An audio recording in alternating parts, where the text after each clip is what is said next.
આજે આપણે આપણું નવું પદ્ય જોઈએ જેનું નામ છે અજેયઃ સ ભવિષ્યતિ। અજેયઃ એટલે કે અજય, સહ એટલે તે અને ભવિષ્યતિ એટલે થશે, તે અજય થશે। તો હવે જોઈએ કોણ અજય થશે અને એવા શું કામ કરશે તો અજય થશે। તો સૌપ્રથમ વાત કરીએ મિત્રો કે આપણું જે પ્રસ્તુત આ પદ્ય છે એ ચાણક્ય રચિત નીતિસારમાંથી લીધેલું છે અને આ નીતિસાર નામનો જે ગ્રંથ છે એની અંદર આમ તો મોટા ભાગે રાજનીતિના ઉપદેશ આપેલા છે, પરંતુ ચાણક્ય રાજનીતિનો ઉપદેશ તો આપે છે, સાથે સાથે માણસના જીવનના દરેક ક્ષેત્રને આવરી લે એવો ઉપદેશ પણ આપે છે।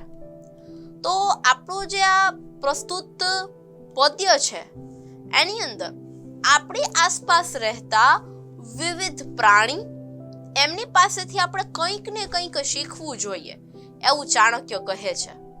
અને આપણા પ્રસ્તુત પદ્યમાં એ પ્રાણીઓ કોણ છે તો કે એક તો છે સિંહ, બગલો, આ બંનેમાંથી એક એક ગુણ, કૂતરો એની પાસેથી 6 ગુણ, ગધેડો એની પાસેથી 3 ગુણ, કાગડો એની પાસેથી 5 ગુણ, કૂકડો એની પાસેથી 4 ગુણ।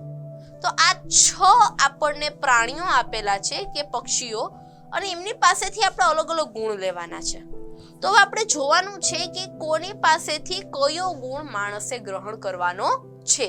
તો ચાલો જોઈએ કે કયા પક્ષી કે કયા પશુમાંથી માણસે કયો ગુણ શીખવાનો છે।